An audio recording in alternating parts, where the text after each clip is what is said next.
Every time I do that, my dog always looks really fucking surprised. Oh, like who are you saying hi to? I'm right here. I've been here the whole Yeah. time. I think it's just like the enthusiasm behind it. He's just like, you don't sound like that. That's funny. Something's Uh, wrong. you sound happy. I think you always sound happy. It's fine. I was That just checking is. to see if my cat was back there, but he's not. Oh, just putting animals on display today. I know. He was actually in the room yesterday. Since we're moving, we can have people in the spare room. We usually have people, we have our animals don't come in the spare room because in case people come and stay and they have like allergies, we want it to be Sure. like a hair-free room. But since we're moving and no one's coming to stay with us before we're moving, the cats can come in here. Just get in every room. Mm-hmm. Yeah, how is that going? Were you guys just doing like a mass packing situation? Like, I'm Al. I'm just, And yeah, so we're moving to Norway. Woo! yay, you bitch. I'm so jealous. It's like that thing where you're like, I'm so happy for you, but then I'm also like, I fucking hate you though. Thanks for leaving me. No, I'm very happy for you. You're not going to be out on an island anymore. You'll be on a very snowy coastal country. Fjord. We're actually going to be on a fjord. Shut up. So Why would you even say that? Why? like an island. Yeah, we're really excited. Our house is in complete disarray because we have shit that we're storing, shit that we're donating, and shit that we're gonna try to like sell before we leave. And so just everything is everywhere and we're pulling out like it's the time of your life where you pull out everything you've hidden the entire time you've lived in a place and you're like, oh, I guess I should deal with this now. Yeah. I mean, arguably you're supposed to do that like every few years, but nobody ever does that. So, you're normal, I guess. But yeah, fucking Norway. I'm just gonna be living with you all the time. You can come out on a Shenzhen visa for 90 days. I think it's Schengen visa for 90 days, and you can use that time to look for jobs. And if you get a job when you're there, then you just apply for a work visa and with your employer contract and everything. This is what I wish we would have done, is why I even got told by the consulate, like, this is what you should have done. So it's whatever. But we go for our immigration interviews in like 2 weeks, and then we will get a visa, and then we will move. And like the Mister's application packet is so massive. Yeah, I can't bet. Yeah, because he has to verify that we're married and that we didn't just get married, like so that he could move to Norway, which is weird because we've been together for so long. It's not like you knew this job was coming. He never wanted to leave the island like when we met. Yeah. Dang, But it was all an evil plan, I guess, and all an evil ploy. Like, no, it's not at all. He's very happy too. Yeah, I mean, I don't know how you couldn't be happy too. Norway's so fucking beautiful. I'm definitely coming out in March for my birthday. By the way, I've already decided that. Yay! I don't know what That's awesome. Oh, good. I don't know what, your schedule is going to be like, but I assume that you'll have some breaks and whatnot. I get 25 days off a year. I get paid. So the way it works, it's really weird. So we get these days off, and then you accrue you accrue payment for vacation time for that time off the year before. Because I have 25 days off, I get like 12.5% of my salary every day or something like that. Like that's pretty cool. It's weird. And so you get it paid in a lump sum payment in June. My employer does it in June. And It's like, yay, I get paid to take a vacation. Nothing wrong with that. I was actually like thinking about how this country is inevitably headed towards a recession because we just fucking are. I was like, oh, you should move into education because it's like the one industry that they're not going to collapse on it, basically. Like, especially in this state, we're so desperate for public educators, and then I can have summers off. Yeah. Your summers are shorter than my summers at the university, but yeah. Yeah, I mean, I just, it would be so nice to have like 6 weeks where I wouldn't have to work. What is that like? It's pretty awesome. It's one of the reasons why I wanted to teach at the university, like not only getting to do research and educate like future researchers, educators, community practitioners, and stewards of the land, which is like so awesome, but also because you get winter break, you get a week in spring, you get summers off. I usually work through the summer just because I don't need more than a month, but like that, I mean, those are great perks for teaching for sure. Yeah, totally. Cool, dude. Well, everybody say congratulations to Alicia. That's a fucking killer life change. I wish it was my life change. I am happy it's yours. I wish it was both of ours. And then this podcast couldn't be called Out on an Island anymore, though. It would be Out on a Fjord. Well, yeah, I mean, sure, Out on a Fjord is fine if we both moved, but we had talked too about how Out on an Island works because sometimes emotionally you're on an island all by yourself, or Yeah. Says the lady who's gonna live in beautiful Norway. I don't even want to hear it. Okay. Let's talk about something else. Cool. Let's talk about the No, I'm really happy for you. Let's talk about current events. Other than that current event. Yeah.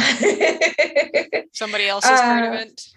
Yeah, so locally there's a whole bunch of crazy stuff going on. They just did these like midterm races. Our primary is coming up in August, I believe. Yeah, for local government officials. And so we just had some people drop out of races. BJ Penn, who we talked about in another episode, is in second place in the GOP race. God, fuck me. But 48% of voters said that they are primarily undecided, I believe, for the Republican race. So that's really weird and interesting. It's really weird and interesting that he's running on a Republican platform. I was unaware that he was a Republican. Oh yeah, him and his whole family are total Republicans and Trump supporters. That makes sense. Cool. Who else dropped out?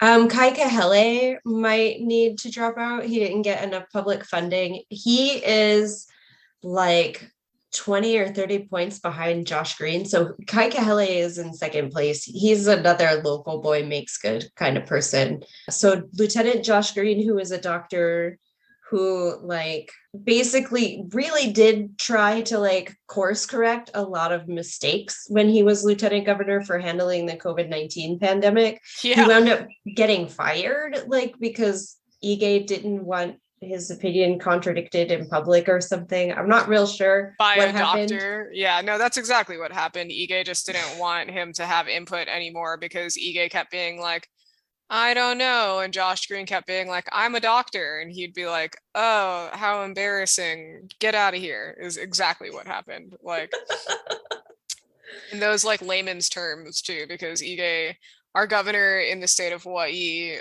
for like, what has he been like the past 8 years, Ige? I have no idea. Math long time. Weird. He fucking sucks. And throughout the entire pandemic, he basically just shirked responsibility. He's also the same man who is responsible for that nuclear missile miss alert that we had like a few years back that literally just, we all thought we were going to die from a nuclear war for 30 minutes. And like, they knew after like the first like 6 minutes, I think, that like it was an accident, but nobody wanted to cop to it for like an additional 20 minutes. So is that really the timeline? That's crazy. Yeah. There was like, they realized pretty early on that it was like because it's a drop bar. that's all that was. Like, right, yeah. and so somebody just hit, which that's a terrible system for something so crucial. But like somebody like clicked the wrong thing on this drop bar, and then they like realized it pretty immediately because everybody started getting texts that missiles were coming, and then they were like, uh-oh, and I'm sure that they just had to like sit down and figure out how to save face in this event, you know? So that took like an additional like 20 minutes or something like that for them to actually issue like a public response. Meanwhile, like people were like putting their fucking kids in the sewers and shit. Yeah, on Oahu. Yeah. I mean, it's not funny, but It's very funny now because we didn't die from a nuclear missile. The really funny part was like we were still living in Kapoho at that point. I was like, yeah, living right like before a little... the lava.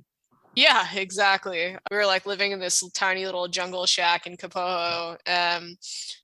We got the alert, and then somebody, Malian, my friend Malian, shout out to Malian. She texted me and was like, "Did you get this?" And I was like, "No." And then like I got it 2 seconds later, and she was like, "Are we gonna die?" And I was like, maybe. I'm glad that like we're texting each other. But I knew like pretty much immediately that that wasn't going to be real because the air raid sirens weren't going off, and they had just reinstalled like nuclear war air raid sirens from like the fucking Cold War era, you know, because Trump was president, and anything was possible. Yeah, that's why it was so believable too. Like we were asleep, so I woke up when I think we both woke up with the all clear alert. And I was like, I'm glad we didn't die. And the minister was like, yeah, we would be totally safe. There's mountains like blocking us. And I was like, yeah. So when we woke up, we actually spent some time calculating like with maps and shit, what the fallout would be like if it hit like, yeah, because that's how we are. And like where it would actually need to hit us. And so it would have to clear like Hualalai, Mauna Kea, Mauna Loa. Like it would actually have to hit in Hilo to have any detriment to us. Even if it was out at sea, like we would be fine-ish, you know? I think the radiation would be the scary part though. Like, yeah, for sure. What happened in Chernobyl with that like nuclear reactor, like everything within like 50-mile radius. Yeah, that's why the fallout's not so bad. Like it would literally, yeah. I mean, 40-50 miles is bad. But it's not decimate. I think it decimates in like 256 feet or something. And then fallout is still in the double digits. Yeah, I'm sorry. Chernobyl affected 30 kilometers or 19-mile radius from the power plant.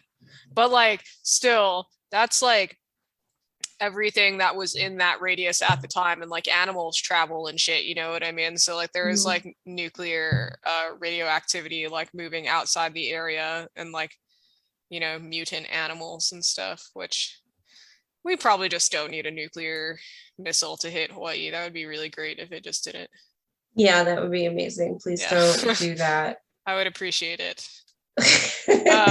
Sincerely, Out on an Island podcast. Yeah. Dear scary authoritarian governments. This went someplace. Yeah, it definitely went in a way different place. I don't even remember where it started, honestly. Lieutenant Josh Green is in first place for the election, for the primaries. Now I'm gonna vote for him. Me too. You're not supposed to say that, but I'm going to. Yeah. I don't know why we're not supposed to talk about it. Like he's legitimately a doctor, and he spent his time doing community rural medicine. Like that is his specialty. Like, yeah. Also, he's like competent. Like, I'm sorry, but I don't understand like what Vicky Caetano's like whole platform is, like other than nepotism or like Ben. Her whole thing is I'm not Ben. And so we actually thought she was going to be Democrat. Wait, she is Democrat. Is she Democrat? She's definitely Democrat. Her whole platform is I'm not Ben. Which is like cold, girl. That's your husband. Cool. Well, that's good news. I'm happy about that. I mean, ugh, BJ Penn, you're really bumming me out, bro. I have a couple cool things, and they both revolve around llamas, so that's really neat. I'm ready for the llamas. Bring them on. In an article pulled from Medical News Today, written July 5th, 2022, by Annie Lennon, they have found that super immunity particles from llamas may provide protection, against COVID-19. Yay! Yeah. Apparently, there is molecules from llamas that can neutralize all SARS-CoV-2 strains that cause COVID-19, including Omicron, which we haven't found yet, which is fucking dope and adorable. It is. I'm wondering how it's possible. I'm not a biologist or a virologist by training, so I don't really know how that would happen, but I guess it makes sense if it attacks something on whatever the root is. Yeah, I guess what they have is nanobodies. That sounds so cute and scary. That they have one polypeptide chain instead of two, and it's just naturally produced in llamas, and due to their small size, they can target viral antigens with high affinity and selectivity. So I guess they're malleable. It can be altered to particularly chase down COVID strains or SARS strains, which is fucking great and very cool, and llamas are the best. That is really great and cool, and I didn't really like llamas till now because I think they're scary, especially when people put eyelashes on them. They're pretty fine. There's a lot of people who raise alpacas and stuff up on my hometown. So they spit. That's one thing that's not that cool about them. But on another happy note surrounding llamas, those same antibodies may also help design treatments for Parkinson's disease.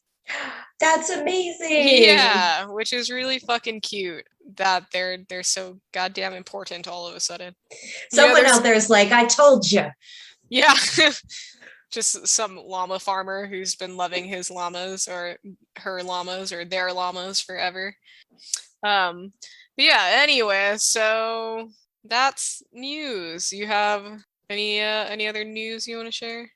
I just stumbled across this thing. It's from last year, but I feel like it's really cool and inspirational. I just got an alert from a friend who just also started a podcast.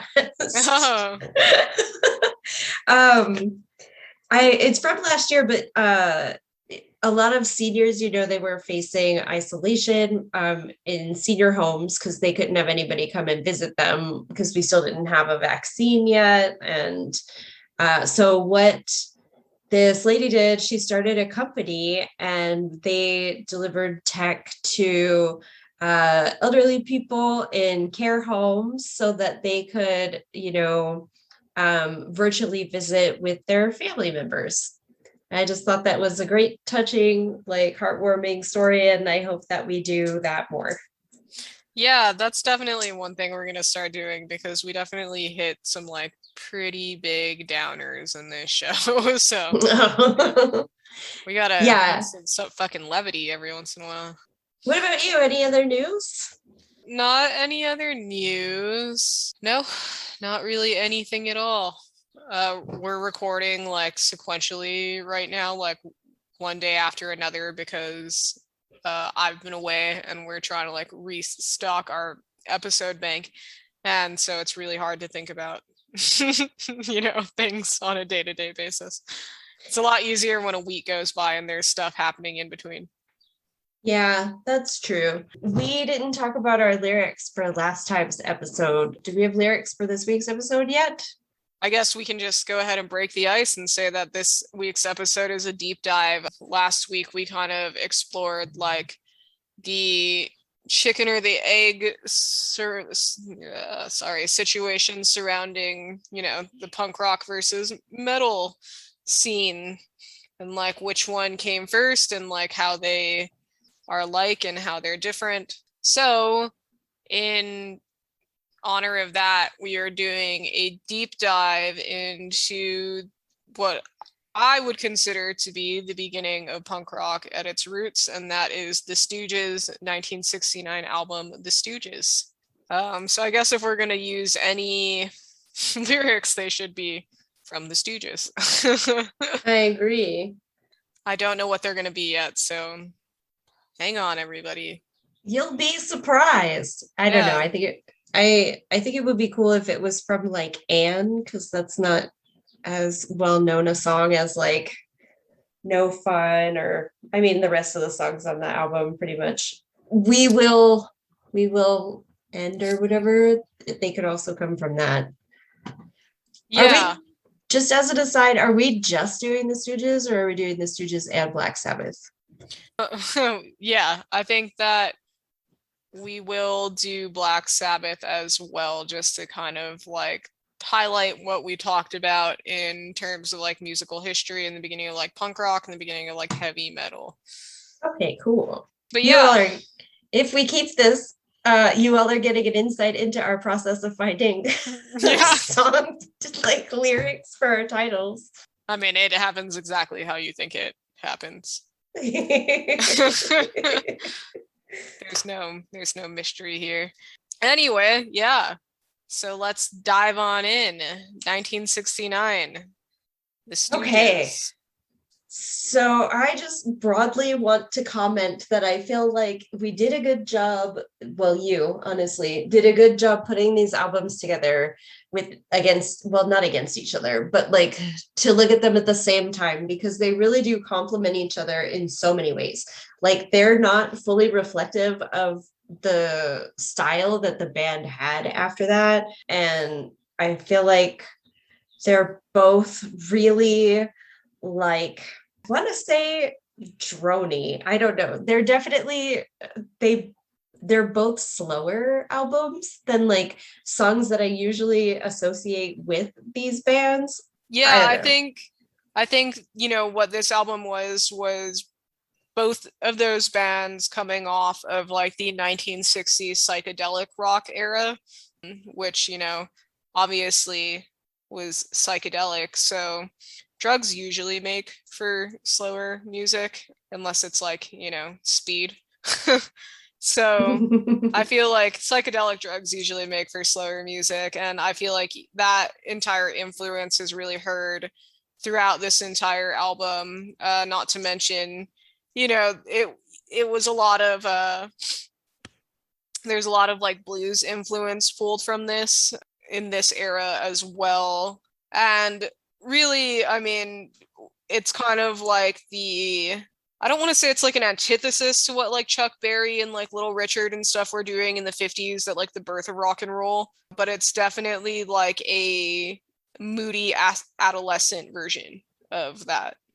Yeah, I can see that. I know that when we were listening to them, we tried to hear like what would be, what are the things that kind of translate through the eras of the genres that they've like influenced. And honestly, I feel like it's a good bridge between the past, like you were just talking about psychedelic rock and stuff, like it really, and prog progressive is really in there a lot on both of these albums. And what I found more interesting though was that it was more reflective of like the style that they would evolve into. Like Black Sabbath's self-titled album had so many elements that like were directly like copy pasted to like War Pigs or Things on Paranoia, and they became like tropes in the genre. And they also evolved into like, stylistic techniques that weren't around yet. Like I was talking with the mister about like the sound, you know, in War Pigs when they go da da da like meow, and he makes the guitar noise for it, and he knew what I was talking about. And it's in the first song, Black Sabbath, Black Sabbath. And I was like, oh my God, that's the War Pig sound. And he was like, yeah. And we were talking about how that's also the prototype to tapping, because like tapping wasn't a thing yet, you know, but it became like this fundamental like music technique in like metal. The idea that you could tap on a string and like. Yeah, I agree with that. I think Black Sabbath was really functioning on, well, one, they were really young when they released their self-titled, and they kind of like had this sound, which like the reason that I would argue that like Sabbath is the birth of heavy metal as opposed to, the other bands that were their contemporaries at the time, and the reason that I would argue that Iggy and the Stooges are, kind of godfathers of punk rock, are basically for the same reason, and that's like the amount of like raw and like grit that was there. There were definitely other bands at the time doing similar things to them. Like I would say that like The Who could definitely be considered a predecessor to what the Stooges would be, especially in attitude. They had songs like My Generation, which I think is definitely building up to what punk rock was eventually going to be. But yeah, Iggy was, or like, the Stooges, they're just so much grittier than The Who. And I think that is kind of like by definition the thing that would create the attitude, the aesthetic for punk rock, as well as Black Sabbath creating the attitude and the aesthetic for heavy metal. Yeah, I definitely agree with that. And then also like you can hear the influences of the Stooges on later Stooges after like they've broken up, right, and gotten back together. And I think they did Raw Power in that era, which is like really fundamental to a lot of punk bands. That album like helped shape like their was a big part of like their influences and stuff. And so I think that it's really cool that we picked these early albums, like instead of picking like their most known albums or like most popular albums, like let's look at the beginning of the genre. And then like they came out like months apart, Yeah, totally. And I mean, like when you listen to both of these albums, like particularly like the Stooges, you can hear parts of their songs that are directly lifted from other songs of like bands that came before them. Like famously, the drum pattern in 1969 is the exact same drum pattern like Bo Diddley used a lot in his music. Interesting. Yeah, which is rock and roll. So it's like you're gonna take your influences, and there was so much that was like a combination of influence and like a lack of musicianship, I think, that made the Stooges sound. But I would also argue that for fucking Black Sabbath, dude, I think that's exactly the same scenario, which you just had like, they were creative enough as songwriters, but they weren't, as talented as Led Zeppelin and like Jimmy Page. And the Stooges like were creative enough, but like they weren't fucking, they weren't the Who. Like, so I think that they're kind of even essential to the birth of both of these genres, both of these bands, just because they are this elementary version of that music, like it's a what am I trying to say here? Like foundational. Yeah, it's foundational. It's like the way that Bob Dylan blew the fucking face off the world with folk music, because all of a sudden, these protest songs and like all of these things were songs anybody could play. It became like the voice of the generation because it was accessible and it was obtainable. And I think that is why both of these styles evolved into, punk rock and or heavy metal. Yeah, I can agree with that. Some of the things that really jumped out at me, I'm just gonna start with like Black Sabbath. So the first thing that really jumped out at me is how much some of these tracks like really like sounded like groove metal, like funk groove Mm-hmm. metal. And so that was kind of surprising to me. I wasn't really expecting that. I expected it to, have more clear influences in hair metal because a lot of hair metal does cite like Black Sabbath. But I feel like, again, it's maybe more paranoia would have led, or paranoid would have led to that. Like Wicked World, when I listened to Wicked World, the first thing that jumped out at me was like, oh, this could definitely be something that Rage played, or that fits firmly in the groove metal genre. And Mm-hmm. then the last song to me though had a lick in it, or it was a lick or a drum beat or something. All I wrote was Paint It Black. And I was like, oh, okay. So something about it just sounded like the Rolling Stones lifted it and put it into Paint It Black. I don't know, like I mentioned on, I think the last episode when we were talking about punk and metal, like the Rolling Stones, I don't think get enough credibility for really probably being the first band who embraced what would be the aesthetic and attitude of heavy metal, particularly like with their infatuation with the occult. And so songs like Paint It Black and stuff are definitely like, Black Sabbath was going to like be. And, I think to speak about Black Sabbath and like their sound, particularly like, not only were they young when they hit fame with their band, but like they literally couldn't play any better because they're like Tony Iommi famously, well, one, he's left-handed, so like fuck our lives, Tony Iommi. It's shitty to be a left-handed guitarist, but like also he lost the tips of his middle and ring finger on his right hand, which is like when you're left-handed, the fucking hand you use to, hold chords. And so like Wow, that's fucked up. yeah, dude, that sound is like directly attributed to like that injury. Like that is like the extent to which Tony Iommi could play. I think he used to use wax. Yeah, he used to put wax on the tips of his fingers where they had been chopped off to kind of like get a better grip on his strings.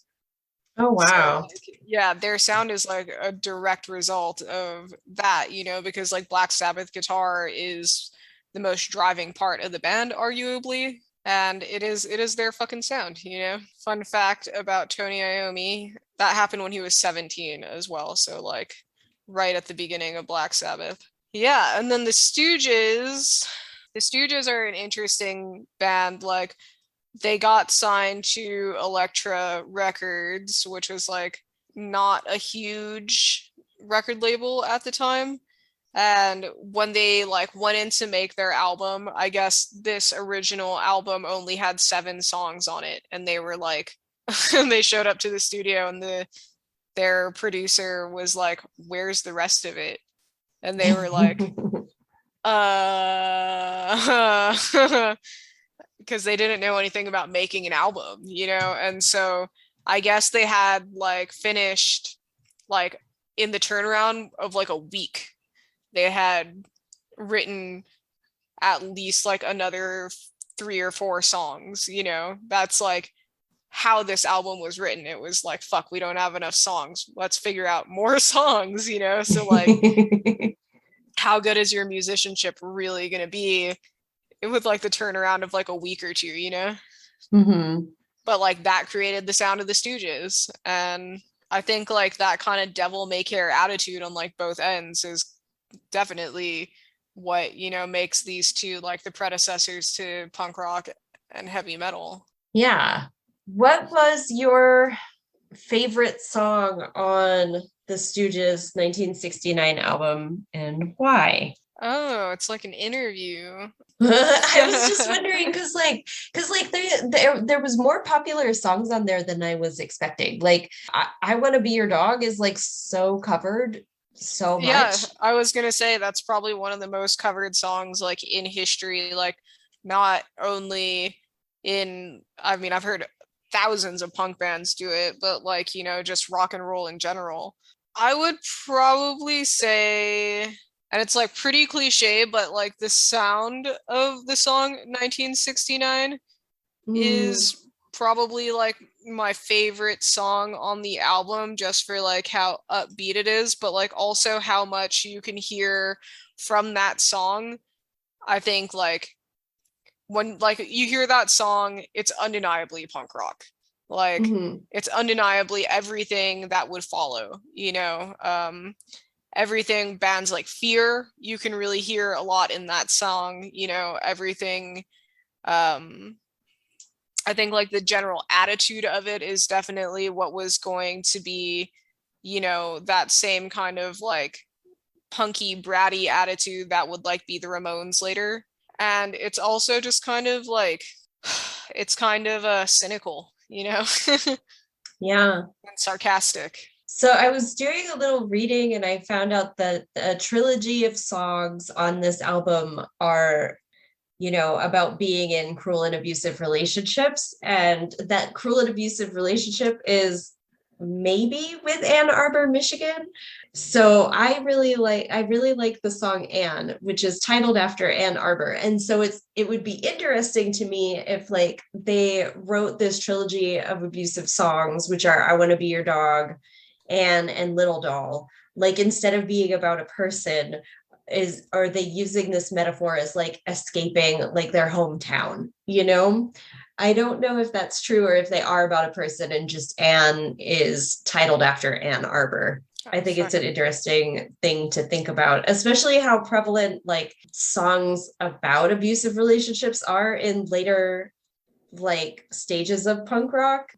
A lot of bands call attention to like being in abusive relationships or like writing songs about like being in a one-sided love triangle or one-sided love affair. Or I just found that content to be really relatable, and that even as proto punk, none of these songs are super political.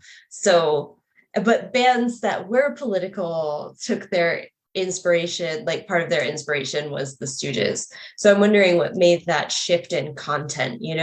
I think that it's kind of the entirety of like the subculture that this attitude created, because like if you think about rock and roll history, what I was saying about the Stooges and like what I was saying about the song 1969 is it's so cynical, you know what I Mhm. mean? Like, and I don't know if that kind of cynicism was being like recognized or like even like utilized as a tool for music at that point, not to this degree. I think, like I said, the Who maybe was doing it, but they were much more upbeat. And so I feel like this cynicism is always indicative of realism. You know what I mean? Mhm. So I feel like this kind of music, like this cynical attitude and like vibe in your music, is going to attract intellectuals because intellectuals are realists and like oftentimes cynical as shit. So I feel like that is probably the reason why punk rock grew into like this subculture that it did, you know, where it was like they weren't trying to write to pander to like good time partying, you know what I mean? Mhm. And I think that was like a voice to a more idealistic youth than just like a pop culture based youth. Does that make sense?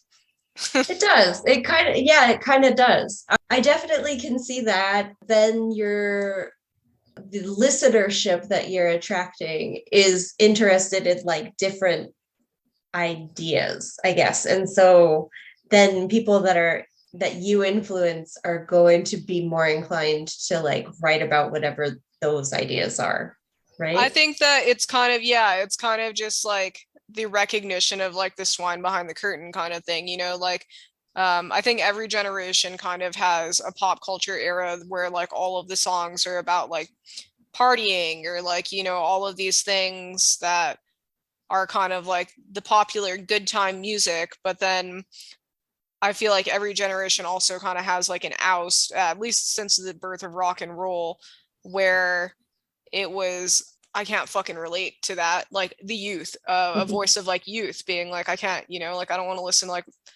my parents' music talking about like partying or like, you know, falling in love or whatever. So it's kind of like the music that got born out of teenage angst, I think. Yeah, I can see that. Especially with how like varied, like so some of the I was like, who is influenced by the Stooges? And like so just off the top of my head, I could list a few. And then so Sid Vicious covered them way more than I ever thought that he did. Yeah. I thought he just did them. What he covered the Stooges like so much. And then he also, so Iggy Pop may have been one of the first artists to mutilate himself on stage, which is something that people do. Well, Sid Vicious did. I mean, only a couple times, I feel like. And then there's a couple of gore metal people that do it. There's one band I'm thinking of, but their name isn't coming to mind. I'll put it in the chat. They're like Japanese. But so Sid Vicious covered them. The Ramones listed them as an influence. Henry Rollins of the Black Flag and Henry Rollins band. And then Sonic Youth and Green Day and Nirvana were like some of the big ones. And then for, I guess, Green Day inducted the Stooges into the Rock and Roll Hall of Fame, and like in his speech just listed 100 bands that were influenced by the Stooges, just to like show how big their reach was. And it was just, you know, like the top 100. It wasn't even like all the bands. So I just thought that was really cool. Like, and that they're like, and that's just their reach, like in alt and like punk rock.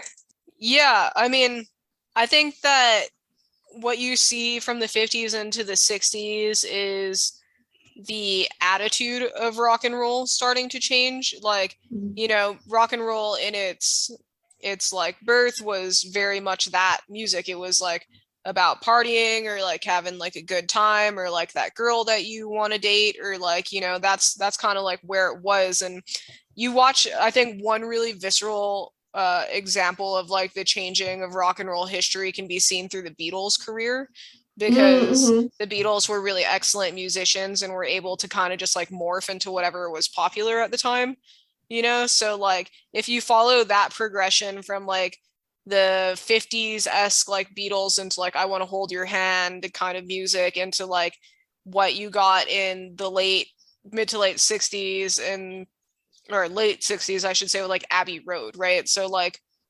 the attitude of rock and roll started to become what it was going to be, which was like this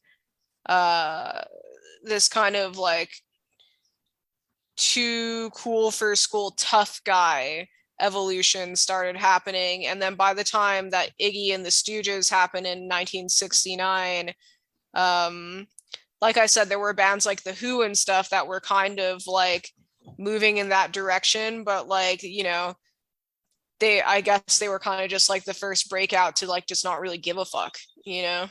And once that happens, then like I feel like that sets the stage for the rest of rock and roll's existence, you know, like watching somebody up on stage like mutilate themselves, you know, like not always. I think it said so much for like teen angst, and like it said so much for art in the same, you know, in the same breath. And so that's why everybody who saw that was like, this guy's fucking amazing, you know, like self-destruction was always, I think, a part of rock and roll, with like, you know, even if you look back into like the jazz days, and like, you know, like musicians have always kind of been outliers in terms of, or like outlaws, should I say. But like, yeah, I think it was just the first time where somebody was just like, holy fuck, you know, like I think Kurt Cobain gets credited a lot for like smashing his guitar on stage, and like that being a really big moment in rock and roll history. But like, I mean, I feel like the Stooges were doing shit like that way before, you know. Yeah, and I think even Jimi may have smashed Jimi Hendrix. He lit his guitar on fire and smashed it famously during the national anthem. Which, yeah, is a terrible, like, please don't let that be your favorite Jimi Hendrix song. It is a terrible song. Like, The national Jimi anthem. Hendrix, it's terrible. It's terrible. And people are like, oh my God, what he did is so amazing. And I'm like, yeah, no, no, he has so I many feel better like songs. it was kind of that same thing. It's that like low hanging fruit kind of like statement, right? Like Yeah. when Sinead Oh, O'Connor went on SNL or whatever and ripped up a picture of the Pope after like singing Bob Marley's War. Like, yeah. all right, calm down. You know what I mean? We get it. Yeah. uh, yeah, But so I hear you that like people like, even though that was a big moment, it wasn't the first of that. yeah. I think just to reiterate what was most impressive to everybody about Iggy and the Stooges and Iggy Pop as a frontman particularly was just that they genuinely didn't give a fuck, you know? Mm-hmm. And that just blew people's minds. I don't think that, rock and roll started to represent freedom like that until that like real rebel attitude came out of it. And I would argue like David Bowie was at the forefront of that as well in terms of like his gender challenging fashion and his like complete disregard for lyrical timing in a lot of his It's so songs. good though. It's so far. It's like it is the style. Like it is the style. I don't know. Yeah, I mean, Yeah. all through like the late 70s, like when the Sex Pistols and all of those bands were getting big, they all listened to Bowie. They all listened to the Stooges, you know what I mean? Like it was crucial to like that identity that was coming out, and like it genuinely, I think, was for punk rock at least, just the idea of not giving a fuck. On the flip side, with Black Sabbath, I think the thing that was so appealing to, would-be heavy metal fans moving forward was the kind of like the same thing that's really appealing about the Church of Satan, right? Like I kind of like view them as two of the same, because like the Church of Satan is not about worshiping Satan at all. Right. It's more about kind of just being like extremely contrarian, you know what I mean, to like the idea of religion, or like to almost to the point of just being ridiculous, like where you would go under like something like the title the Church of Satan. And I think that's exactly what Black Sabbath was doing. They just picked an image that was so shocking to the world, and just so happened that they had a sound to match that. And that's why like Sabbath doesn't really progress throughout their albums. I mean, they have some songs that are different, like Changes, but their sound is pretty much the same. Yeah. Yeah. Sabbath's I fucking ballads. I'm like, give me Changes. Give me Ozzy Osbourne's Mama, I'm Coming Home. It's like fucking metal ballads should be their own genre. But yeah, I know. So this is the first time I listened to the self-titled album by Black Sabbath. And like I said, I found it really surprising that they had some elements that were recognizable in their own stuff later. But I found it to be really interesting that, Ozzy was this super theatrical frontman, but a lot of the songs, so this was also an abbreviated album. I think it only had like 5 songs on it, and like 2 of them were mashups. Yeah, I think it had an A side and a B side, and each had 3 songs. Okay, yeah. Right. Something like that. And so what I found interesting was the lack of vocals. I mean, I guess that kind of comes out of like psychedelic and progressive era stuff where we were moving from. But yeah, I just thought, oh, how did he transform himself into, I mean, it was definitely the next album, Paranoid, like which I think a lot of people like. I feel like those two albums are so different. And I think it's because of marketability and content. Because like I'm so sad we didn't listen to Paranoid. Because I am not a super huge Doom fan, but that was the second thing that popped up for me was how doomy this was. Like this is the doom metal that is so hard for me. I'm like, why is this going so slow? Like yeah, well, I mean, every fucking band after this in doom metal has only ever made it their mission to sound exactly like Black Sabbath.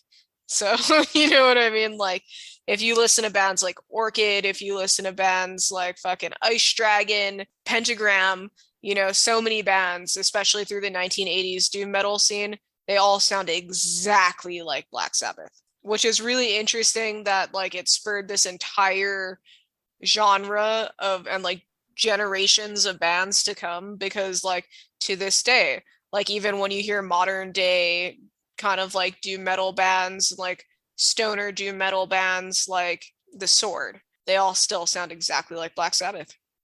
I mean, this album is doom metal and they didn't even realize it at the time. They like, didn't. No, they did not.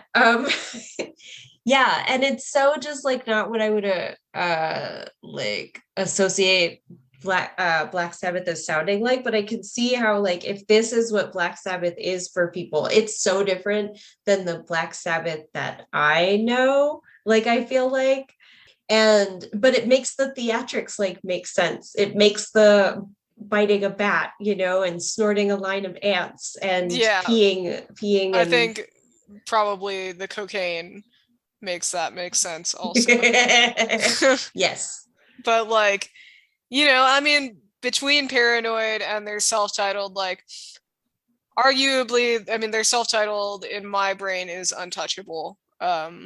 Just because that was the world's first introduction to Black Sabbath, and like I really like doom metal. I really like that whole moody sound, but I do agree. So I've read that it was one song was about an apparition that came to visit one of the band members, and then that's what made them change their entire sound to like this literal sound. Okay, I have not read that one, but you should post that wherever you found it because I would like to read that. Yeah, it's on their history, Black Sabbath history. That makes sense, I guess. I mean, I don't know. That sounds a lot like they're really trying to like pump their image to the like. Did you ever hear? This is totally off topic, but do you remember the band the Mars Volta? Do you remember? Yes. Like, oh my gosh, yes. I remember. Did you ever hear the album that they did that was supposedly like a concept album written about like when they found a Ouija board on tour, and every song on the album is just about them communing with this spirit on tour? Yes. Yeah. Fucking, yeah. Like, not real. Is that not real? I mean, I don't know. That is a whole other debate. Like, if you believe Ouija boards are real, then like maybe it was real. I think that it definitely fits their whole image, or maybe their rock stars are probably doing a lot of drugs. I don't know, but both are true. Both could be true. Yeah, I don't know. In terms of like this kind of bullshit, I really feel like like when it comes to like ethereal things or like supernatural things, I feel like they're as real as you make them. So because like everybody perceives reality from their own perspective, so like if you believe it, like you'll probably experience it. Yeah, I mean, I grew up in Hawaii, and like Hawaii's haunted as fuck, dude. Yeah. Like it just is, and I think that it's because we grew up knowing that like makes that true though. Yeah. This is kind of a weird tangent, but have you ever seen or experienced anything? Because I have, on this island, like on this literal island. Yeah, dude. No joke. For sure. This is taking a turn. For anybody listening, we apologize. We're gonna go off topic here for a second, but yeah, dude, Hawaii is it's a lot. There's, I think like in any place where the old gods are still very much alive, you're just gonna have that kind of energy, Yeah. And like I grew up my entire life, like as long as I can remember, hearing about like the night marchers at the heiaus and all kind of ghost stories about Morgan's Corner and the Faceless Lady at Kailua Drive-In, and like my dad and my aunties and stuff telling us all these stories, especially like Menehune and stuff. And I like was always pretty weary of it, I think, growing up. But then like when I think like my first big one was I was working in a restaurant up here in Waimea. At the time it was called Daniel Thibault's, but the building was originally the chalk store, and it was built in 1901, and it was the town's first general store. And it was like a situation where like the family used to live in the back part of the store, you know? Yeah. And Super common in Hawaii too, that people who work in stores will live above the store or behind yeah, the restaurant front. yeah, exactly. So like half of the like, and it was crazy too because most of my life when I was growing up, that building was like pretty abandoned. And it wasn't until it became this restaurant that it actually like got cleaned up. So when they went in to like renovate this building, they found a bunch of shit in it from the early 1900s, like sick stuff, dude. Like the clawfoot bathtub that was in the bathroom was like still a fixture when I was working there, and it was beautiful. Um, the fans were like on pulley systems. There was like a spring-loaded like doorbell situation when you walked in the front door.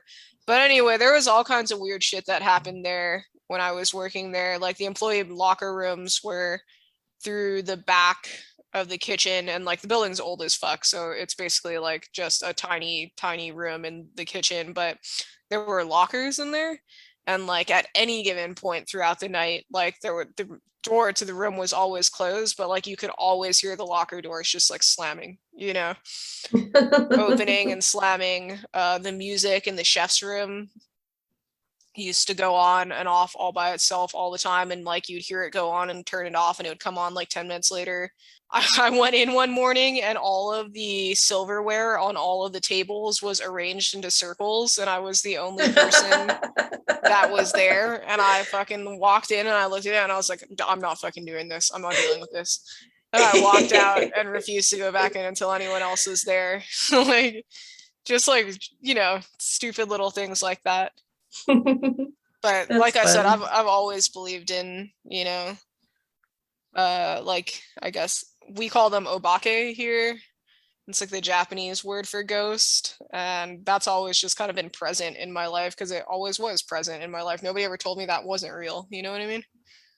Yeah, same. It was always like a part of my like upbringing too, and so it's nice to be in a place that's so alive where like everybody has that as common knowledge, because on the mainland like that's not as common knowledge, like that ghosts are real, it still is like a belief, some people are like, oh, why do you believe that or whatever, instead of like acknowledging that it is a reality and these things are happening. The main one, this isn't even like, I think this is my first experience. It might be my second, but I lived in the dorms on campus, and like night marchers, used to go like their old trail went through part of where the university is, supposedly.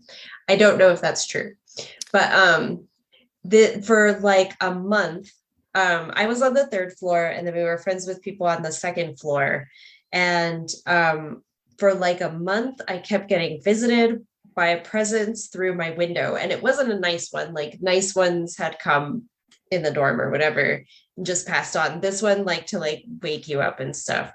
And so I was talking, I was pagan, And then I was talking with someone who was Jewish, and I was talking with a Catholic person, and all three of us were getting visited. And we only found out because we were like talking about it, like how our sleep kept getting like interrupted.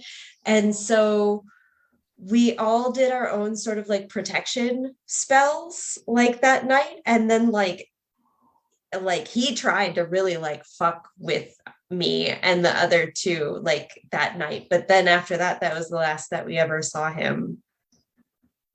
So it was just crazy because like three different people with three different belief systems all are seeing and experiencing the same thing.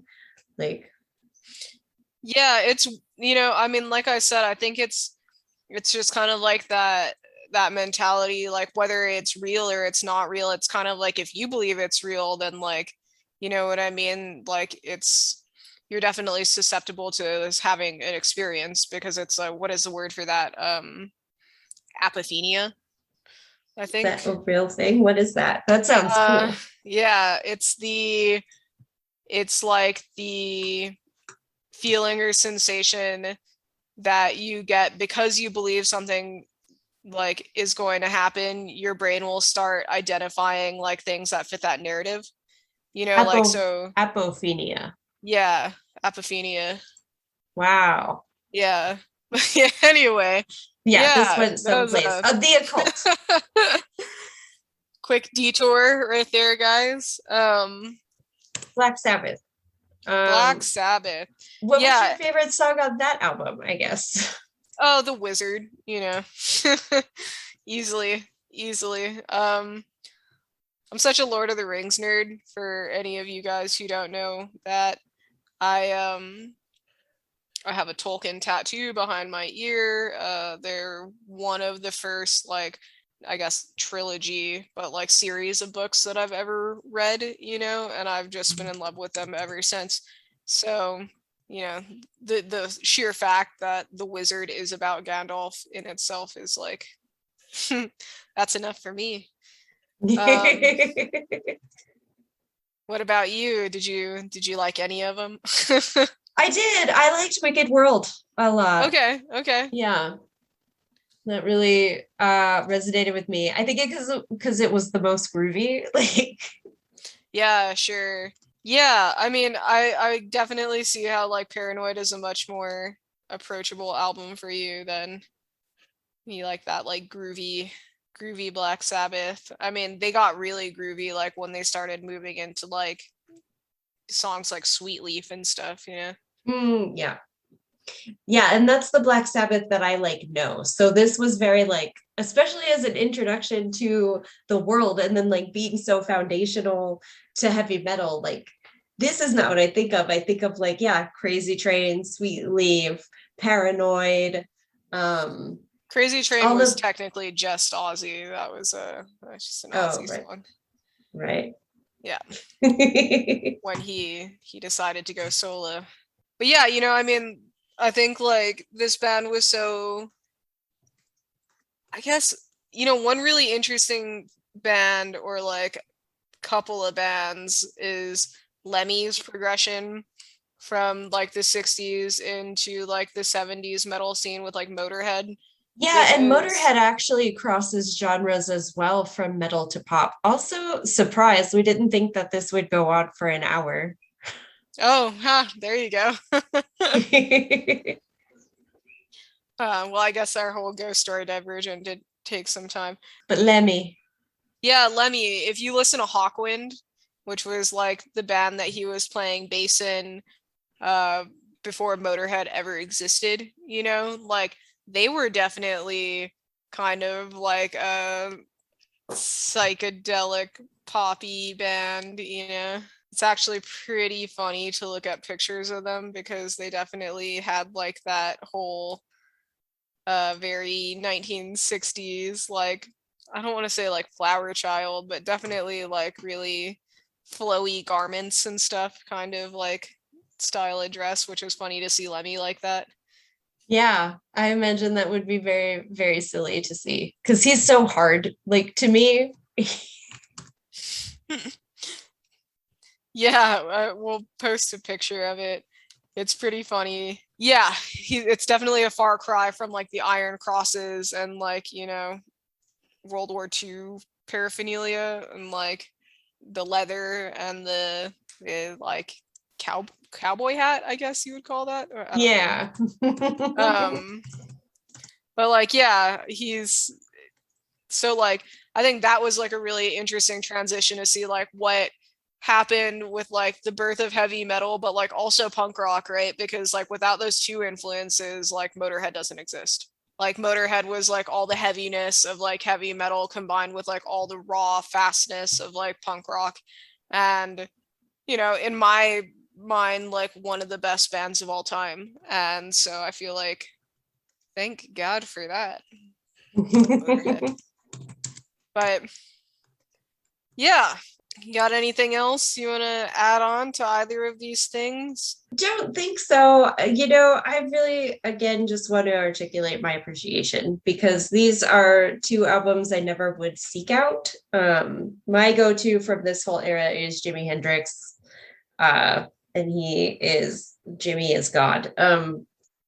And so I appreciate that we did pick such two foundational albums, and that you could hear stuff, even if it like changed over time, like you could hear influence in sound and lyrical content. Just, I think that's really cool. So great job suggesting these, and I'm looking forward to doing more deep dives in the future. What about you? I guess I just want to predecess this with, if you guys are interested, if you've never heard these albums, which like if you haven't, like where the fuck have you been?